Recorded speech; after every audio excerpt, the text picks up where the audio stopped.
پاکستان میں ویسے تو کافی تاریخی مقامات پائے جاتے ہیں، لیکن خوش قسمتی سے ان میں ایک ایسا بھی ہے جو شاید اپنی منفرد ثقافت اور تاریخ کے لحاظ سے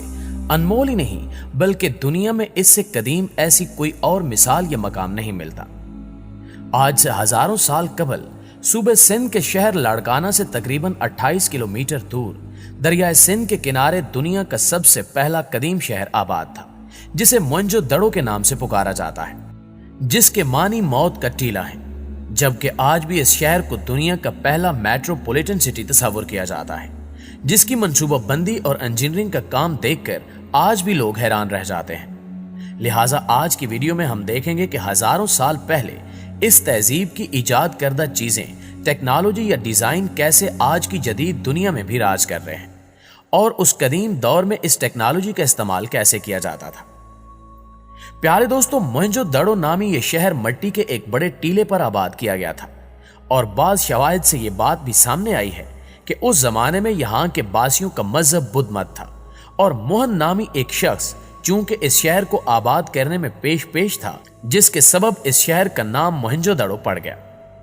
اگر دنیا کی قدیم تہذیبوں کا بغور مطالعہ کیا جائے تو بہت کم تہذیبیں ایسی ملیں گی جو باقاعدہ کسی منصوبہ بندی کے تحت مارز وجود میں آئی ہوں گی،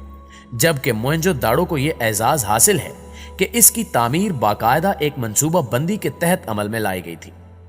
یہ قدیمی شہر ایک بڑی گلی سے نکلتا ہے، اور دیگر تمام ذیلی گلیاں ایک دوسرے کو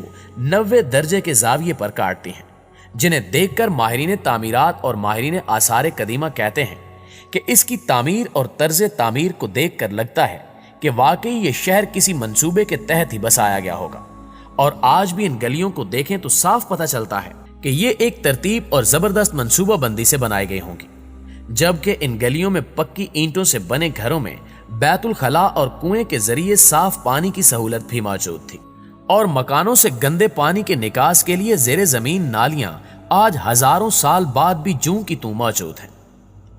پیارے دوستو، اس شہر کے ساتھ سب سے بڑا سانحہ یہ ہوا کہ اس شہر سے ملنے والی اشیاء مثلاً مہریں، مٹی کے برتن اور دیواروں پر لکھی گئی تحریروں کو آج تک نہیں پڑھا جا سکا،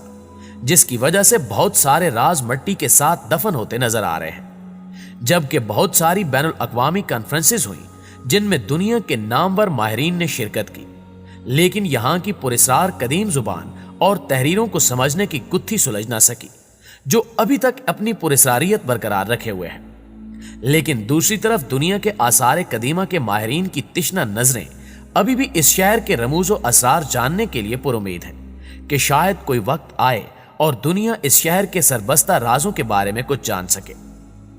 ناظرین گرامی، آج کے دور کی طرح موئنجو داڑو والے عہد میں بھی مرد و خواتین عام طور سے زیورات پہنا کرتے تھے، جبکہ عورتیں منکوں کے ہار، چاندی یا سونے کی چوڑیاں اور پازیب پہنا کرتی تھیں، بلکہ کچھ مجسموں میں عورت کو کوہنی سے لے کر کندھے تک چوڑیاں پہنے دکھایا گیا ہے، جس سے ظاہر ہوتا ہے کہ اس دور میں بھی چوڑیوں کا رواج عام تھا، یہاں تک کہ کچھ زیورات پر چڑھاؤ کا کام بھی دیکھنے میں آیا ہے۔ اس لیے یہ بھی کہا جا سکتا ہے کہ اس دور میں بھی سونار ہوا کرتے تھے۔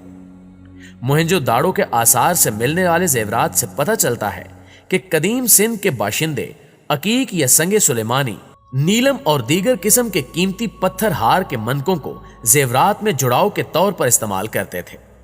اس کے ساتھ ساتھ یہاں سے کئی چرخے اور ان میں استعمال ہونے والی لوہے کی میخیں بھی ملی ہیں، جن میں سے کچھ سادہ اور کچھ قیمتی ہیں، جن کو دیکھ کر لگتا ہے کہ غریبوں اور امیروں کے گھروں میں چرخہ کاٹنے کا یکساں رواج تھا،